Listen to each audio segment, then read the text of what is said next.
안녕하세요. 영화 속 이런 법의 홍정선입니다. 지난주에 남배우의 악역 변신 영화 소개합니다. 이번 주엔 현빈의 협상 준비했는데요. 암수살인의 주지훈이 동정할 여지 없는 나쁜 인간형이었다면 현빈의 민태구는 사연 있는 악역입니다. 그 선한 생김이 연기로 잘 가려졌는지, 현빈과 협상을 벌이는 손예진은 팽팽한 대결을 선사하는지 이조로 변호사와 확인해 보겠습니다. 어서 오세요. 네, 안녕하세요. 안녕하세요. 이조로 변호사입니다. 네, 영화 협상 소개. 네, 이번에 함께할 영화는 인질범과 협상가의 대립을 그린 협상입니다.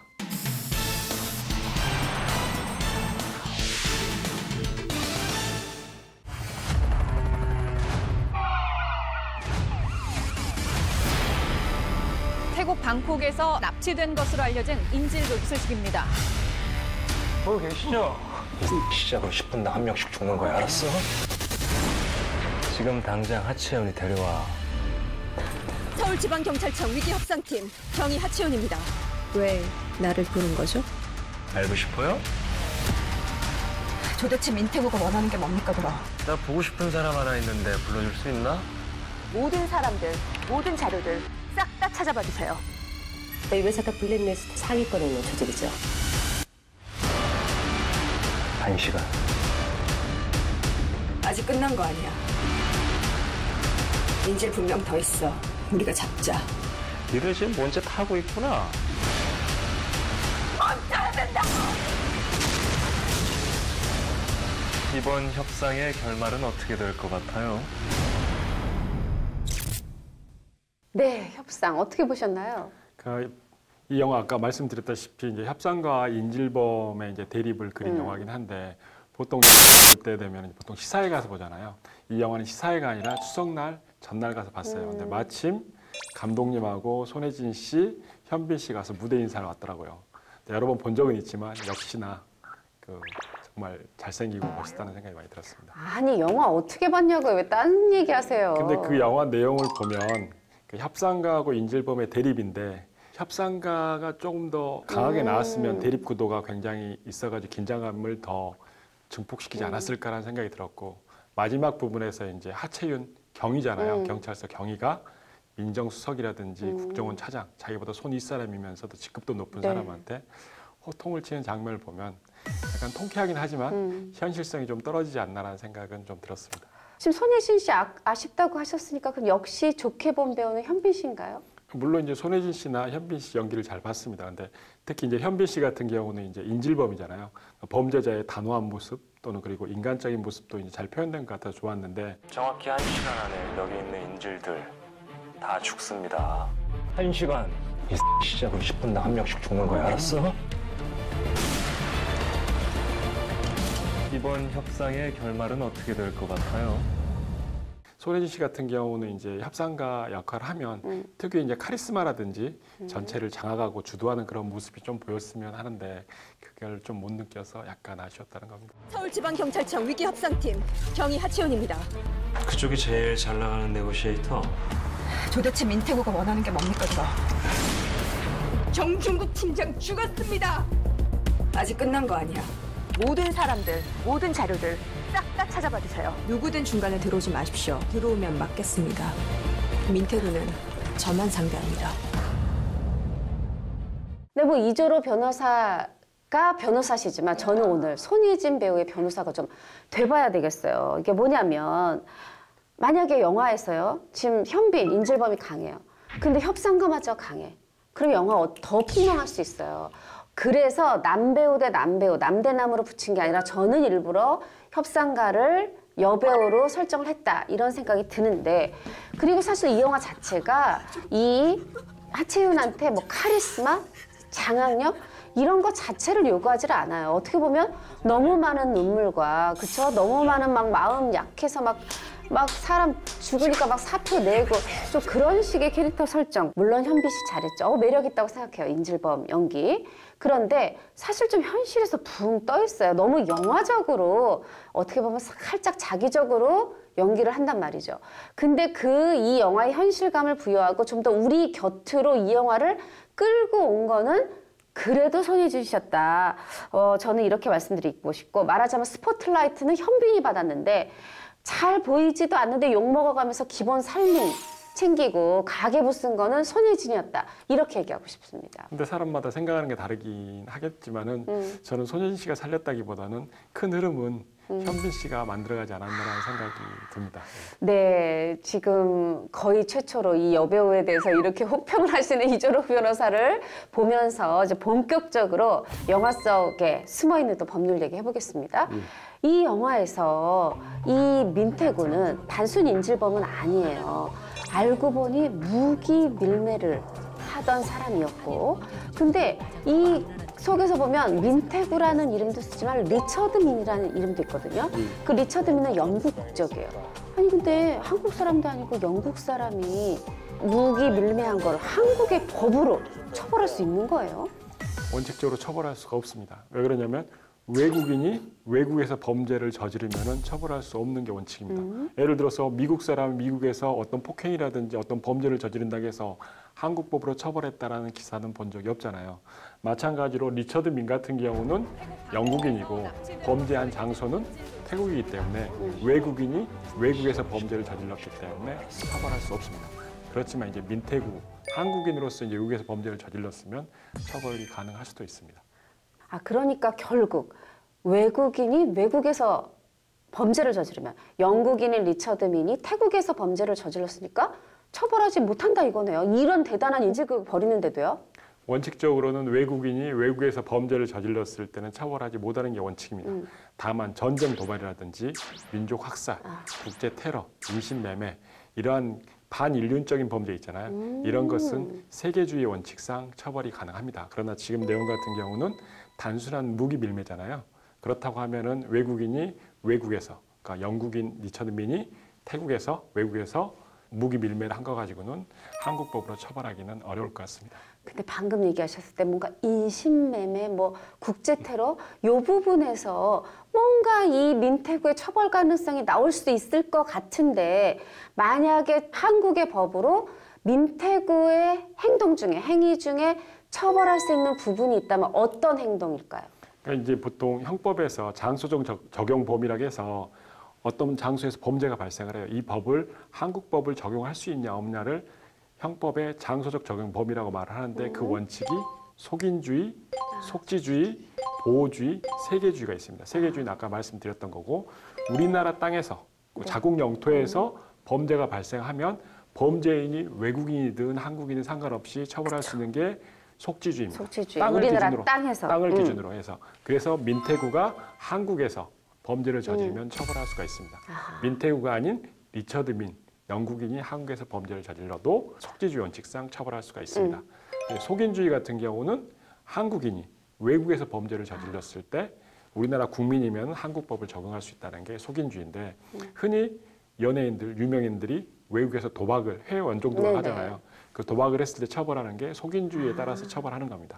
보호주의 같은 경우는 자국 또는 자국민의 그 법익을 침해했을 때 우리나라 형법을 적용할 수 있다는 내용이 보호주의인데 민태구가 외국에서 한국인을 살해를 했다 또는 범죄를 저질렀다. 그렇게 하면은 민태구니까 한국인이어서 속인주의 원칙에서 처벌할 수 있지만 한국인에 대한 범죄를 저질렀기 때문에 보호주의에서도 처벌할 수가 있습니다.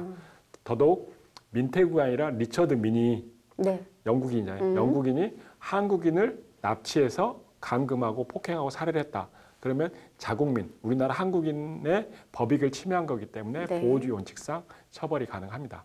그래서 결국은 한국인이 한국에서 범죄를 저지른다 그러면 속지주의 원칙상 그리고 한국인이 외국에서 범죄를 저지른다 속인주의 그리고 외국인이 한국인에 대해서 범죄를 저지른다 하면 보호주의. 외국인이 외국에서 범죄를 저지른다 하면 원칙적으로 처벌할 수 없지만은 민족 학살이라든지 국제 테러라든지 그런 반인륜적인 범죄에 대해서는 세계주의가 적용돼서 처벌이 가능하다라고 말씀드릴 수 있습니다. 그러니까 이제 단순 무기밀매는 안 되지만 민태구는 거기서만 그친 게 아니니까 한국인을 납치, 감금하고 심지어 살해했으니까 분명히 처벌될 것 같아요. 근데 얘기가 이제 영화 속에서 흘러서 이 인질범 중에 한 명이 대한일보 이상목 기자란 말이에요. 그래가지고 야, 민태구 저 씨가 한국에서 협상 테이블 대한일보 카메라 앞에 공동사장. 대한일보 사장 나와 그랬는데 어머 이 한 사장이 시간이요. 웬일이야 기자 한 명 한 명에 막 특종을 몇 년도에 뭘 했다 너무 잘 알고 이상하다 했더니 사실은 이 기자가 대한일보의 기자가 아니었던 거죠. 민태구가 너무 무서우니까 대한일보 사장이 아 맞습니다 아닙니다 했어요. 그러고서는 또 민태구가 무서운지 막 가족을 데리고 도망가려고 하는데 이때 김상호 씨가 딱 그 대한일보 사장이 도망가려는 찰나 집 앞에서 붙듭니다. 그리고 경찰서에 가서 얘기하시죠. 이렇게 한단 말이에요. 근데 이 사람이 뭐 직접적으로 죄를 지은 게 아닌데 경찰서 얘기 가자 하면 막 가야 돼요? 같이 가자는 요구에 응하지 않아도 됩니다. 수사기관에서 수사관서로 같이 가자고 이야기하는 것은 임의동행입니다. 임의동행은 말 그대로 자기 임의대로 갈 건지 말 건지 결정해야 되기 때문에 갈 필요는 없습니다. 근데 보통 수사를 할 때 임의수사하고 강제수사가 있는데 임의수사 같은 경우는 상대방의 허락이나 동의를 받아서 하는 수사인 거고 강제수사 같은 경우는 우리가 흔히 접하는 압수수색영장이라든지 체포영장에 따라서 하는 수사가 강제수사입니다. 네. 임의수사가 원칙입니다. 근데 지금 내용 같은 경우 임의동행을 요구했는데 안 따라온다. 그러면 수사관서에서는 출석 요구를 한다든지 체포영장을 발부한다든지 뭐 긴급체포를 한다든지 그걸 통해서 수사를 하게 됩니다. 역시 응하지 않아도 되는군요. 그쵸. 내가 지금 당장 막 무서워가지고 막 지금 도망가고 싶은데 도망갈 자유도 있어야 합니다. 자, 근데 여기서 보면요. 이 민태구, 현빈은 이 구간수 회장의 돈 세탁을 해주는 관계였는데 구 회장한테 배신을 당해서 버려지는 상황이 벌어진 거란 말이에요. 근데 이 구 회장이 거의 뭐 청와대 민정수석에 막 국군 중장에 막 다 합해가지고 이 우리의 무기를 이제 공해상에 가서 막 이 테러 단체한테 판 거죠. 남아도는 무기를. 그래가지고 그 돈을 가지고 돈을 벌었는데 어떻게 할 수 없으니까 그걸로 그림을 사요. 그 그림을 사서 돈 세탁하는 거에 이 현빈 민태구는 자신의 여동생까지 끌어들였던 겁니다. 이게 법적으로도 돈 세탁이라는 개념이 있는 건가요? 네, 있습니다. 그러니까 돈 세탁은 자금 세탁이라고도 합니다. 네, 자금 세탁은 머니 런더링이라고 해서 그 영어에서 비롯된 건데 불법적으로 형성한 자금, 비자금이라든지 뭐 마약으로 얻은 자금이라든지 뭐 성매매로 얻은 자금이라든지 불법적으로 그 취득한 검은 돈을 합법적으로 취득한 것처럼 네. 그 은폐 조작하는 게 이제 돈 세탁이잖아요. 이런 돈 세탁의 가장 전형적인 방법이 미술품 거래입니다. 그래서 영화에서도 예. 그림이 등장하는 그죠. 거죠. 보통 해외에서 이제 1억짜리 미술품을 사온다, 예술품을 사온다 하면서 가격은 100억으로 책정을 하는 거죠. 그래서 미술품 1억짜리를 가져오면서 100억을 밖으로 나가는 거니까 재산을 국외에 도피하는 범죄가 되는 겁니다. 돈 세탁도 되면서도. 그래서 이거 같은 경우 특정 경제범죄, 가중처벌 등에 관한 법률에 의해서 처벌됩니다. 그래서 이제 해외 도피되는 금액이 50억이 넘어가면 10년 이상의 징역 또는 무기, 또 뭐 5억에서 50억 사이에서 거기에 처벌되는 그 금액에 따라서 처벌되는 형량이 달라집니다. 근데 이제 자금 세탁에 대해서는 정의가 어디에 나와 있냐면은 특정 금융거래 정보의 보고 및 이용 등에 관한 법률에 의해서 네. 범죄 수익으로 은닉한 재산이라든지 또는 마약류로 해서 취득한 재산이라든지 네. 세금 포탈을 통해서 취득한 재산 같은 경우를 숨기는 것, 은닉하는 것을 자금 세탁이라고 정의하고 있습니다. 뭔가 이렇게 또 딱 정리해서 들으니까 우리가 흔히 쓰던 말이지만 뭔가 머릿속이 선명해지는 느낌이 참 좋은데요. 자, 여기서요. 현빈과 손예진 협상을 벌이기 전에 사실은 짧게 한번 협상이 그 양재동 집에서 외국인 남성 2명이 젊은 남녀 2명을 데리고 인질극을 벌이는 그 장면이 나와요. 전 사실 이 지금 손예진이 무슨 일 하는 사람인지 알려주려고 이 장면을 짧게 넣었나 보다 했더니 사실은 알고 보니까 그 양재동 살인사건이 현빈의 여동생하고 연관이 되어지는, 사실 저는 그 반전 아닌 그 작은 반전도 재미있었는데 여기서 우리 또 계속 그 불만을 표한 우리 하채윤 경위가 내 눈앞에서 협상이 실패하고 인질범들 둘 다 죽자 너무 슬퍼하고 충격의 사직서를 제출합니다. 흔히 사표를 내기만 하면 저는 이제 그때부터 자유인가요? 아니면 뭔가 수리가 될 때까지는 여하튼지 간에 그 회사를 계속 나가야 되는 건가요? 그러니까 고용관계에서 사직서를 제출하고 사용자가 수리를 해주면은 끝납니다, 고용관계가. 그러나 사직서를 제출했는데도 수리를 안 해주면은 30일이 지나면 고용관계가 끝납니다. 아, 30일. 예, 그래서 기본적으로 사직서 제출하고 노동자가 제출하고 30일이 지나기 전에 퇴사해가지고 안 나가서 뭐 일을 하지 않는다 그러면 사용자한테 손해배상 청구를 당할 수도 있습니다.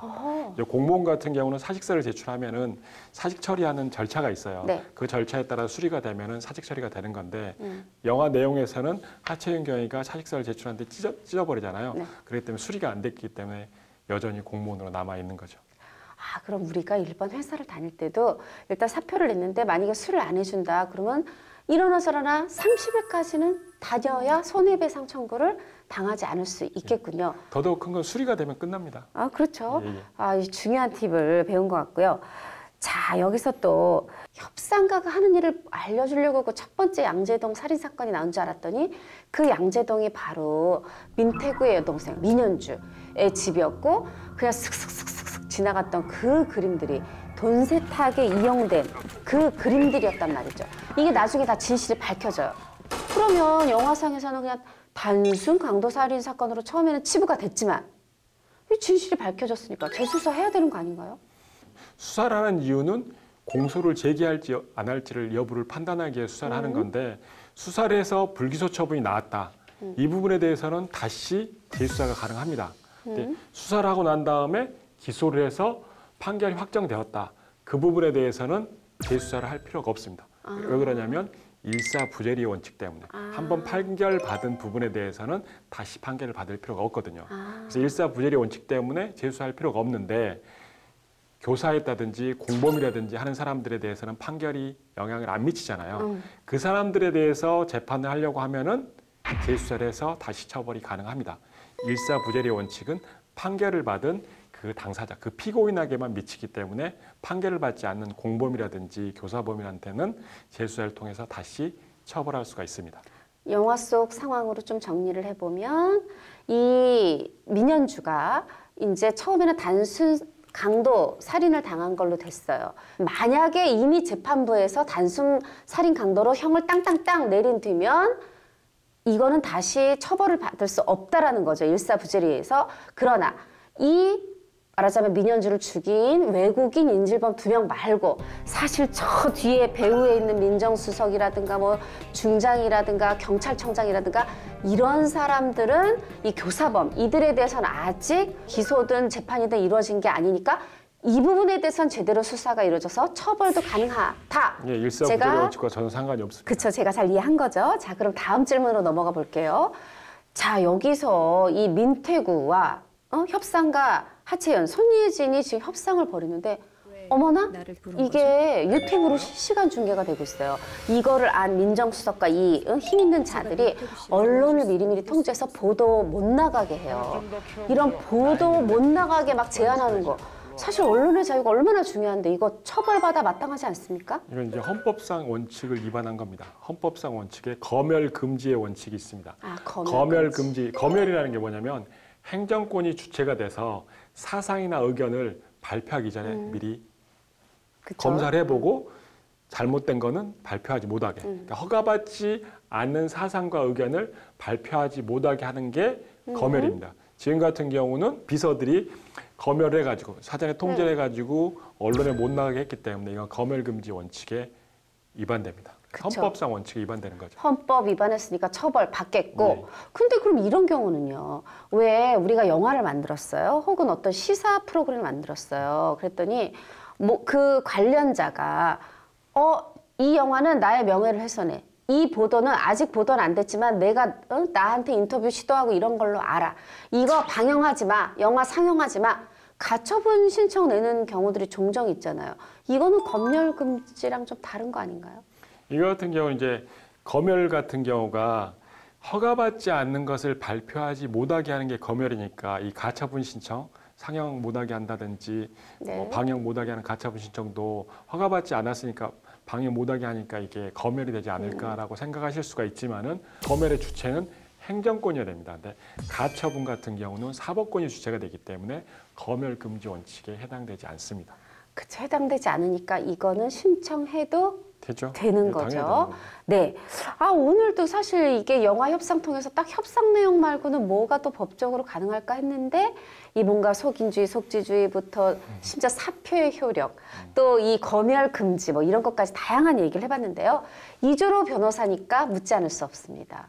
이 협상은 또 우리한테 무슨 얘기를 하는 걸까요? 그러니까 영화 내용 협상을 보면은 협상가 손혜진 씨가 그 인질범 민태구의 생각과 마음을 못 얻잖아요. 네. 그러다가 나중에 좀 얻어가지고 이제 마음을 얻게 되는데 가장 협상에서는 우리가 살아가면서 수많은 협상을 하잖아요. 자기 자신과도 협상하고 타인과도 협상을 하면서 어떻게 보면 인생은 협상의 연속이라고 생각할 수가 있는데 보통 사람들은 자기 생각을 밀어붙이는 경향이 강해요. 상대방 생각이 맞아요. 어떤 거고 상대방과 마음이 어떤 건지를 생각하지 않고 밀어붙여서 그 협상이 결렬되는 경우가 많은데 그 예를 들어서 손자병법에 지피지기면 백전불태다. 네. 타인을 알고 지기, 자기를 알면은 전쟁에서 위험스러운 상황이 발생하지 않는다는 말이 있는데 여기에서도 지피지기지 지기지피가 아니잖아요. 상대방을 알고 자기를 아는 거지 자기를 알고 상대방을 아는 게 아니잖아요. 네. 협상에서 말하는 것은 제가 개인적으로 드는 생각은 상대방의 생각과 마음을 먼저 알아야지만이 협상에 응할 수 있는 거지 자기 생각만 고집을 하면 협상에 응할 수 없다라는 게 아닌가라는 생각이 듭니다. 맞아. 이게 무슨 뭐 인질범, 뭐 살인 사건 이런 데서만의 협상이 아니라 어찌 보면 인생은 협상의 연속이고 그거의 기본은 상대의 마음을 생각해보는 역지사지. 그래서 결국은 상대의 마음을 얻는 게 중요하다. 뭐 이런 영화라고 지금 말씀을 하시는데 사실 맞는 얘기 같아요. 이게 뭐 친구, 연인, 가족 간에도 이런 협상, 상대의 마음을 얻는 거는 매우 중요한 덕목이다. 그런 생각이 드네요. 네. 오늘도 또 좋은 말씀 감사했습니다. 고맙습니다. 네, 감사합니다. 배우 임청아 씨가 결혼 24년 만에 이혼했다는 보도가 나왔습니다. 원인 제공자가 남편이라 위자료가 3천억 가까이 된다는 소식에 더욱 화제가 되고 있는데요. 아, 저만 그런가요? 전설의 배우에 관한 사생활 보도가 달갑지만은 않습니다. 한 시대를 풍미할 정도의 대배우가 된다는 건 결코 쉬운 일이 아닙니다. 언제라도 다시 꺼내보고픈 영화 중경삼리, 동사서독, 동방불패 그 멋진 모습에 잡음을 섞은 대만 주간지가 야속하기만 하네요. 25년이 지나도 명작인 신용문극장 그 속에 임청아, 양가위, 장만옥 만나는 걸로 이번 주말 즐거이 보내시길 바랍니다. 고맙습니다.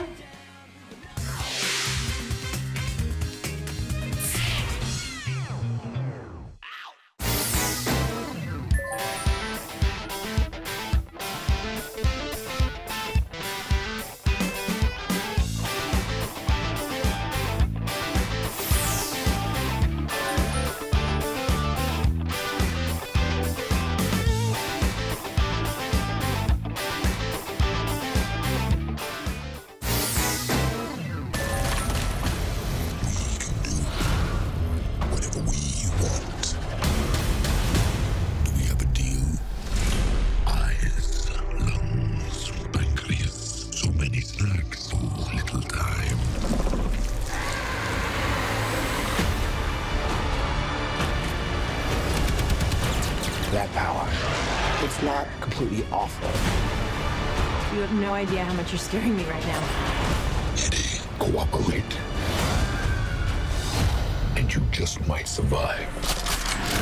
Guys, you do not want to do this, trust me.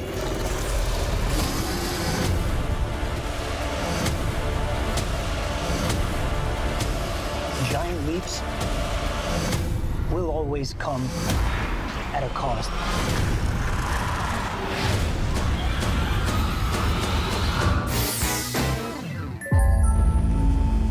형님, 접니다. 누구? 총 7명입니다. 제가 죽인 사람들이에요. 안매장도 하고 강한대교 위에서도 버리고 그랬습니다. 이제 좀 관심이 생기니까. 이유가 뭐고? 뭐 안 죽이냐고요? 뭐가 자백을 하냐고? 이형 가고 있어. 이래가 믿을 수가 있겠나?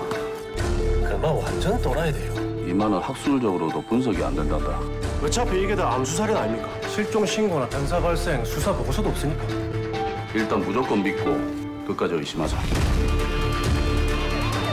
미친놈 말만 믿고 이게 잘하는 짓이가 모르겠네.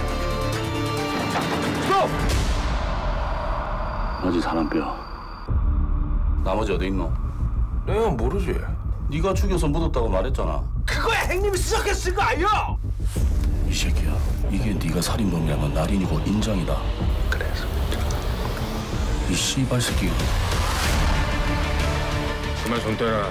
딱 하루만, 아니 반나절만 시간을 주십시오. 네 글모가 각본 쓰는 건 모르겠어. 새끼야, 이 주제에 무슨 일복이고 그저 배차범이지. 네가 아무리 지랄해도 결국 내는 뭔겨. 형사님 생각이 끝까지 틀리면요. 어떻게 하지? 제대로 입 열 때까지. Requiring so many technological developments, we're going to have to start from scratch.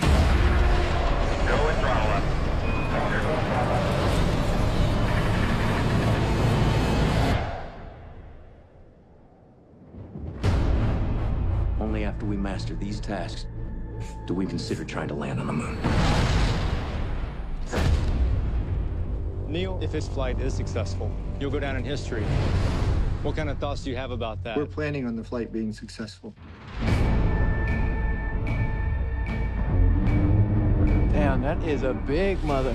It'll go up like a half-kiloton A-bomb if it blows. The vehicle's not safe.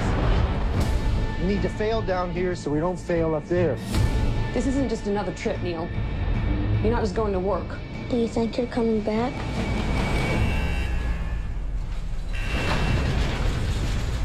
There are risks, but we have every intention of coming back. Somebody got a Swiss Army knife? A Swiss Army knife? You kidding me?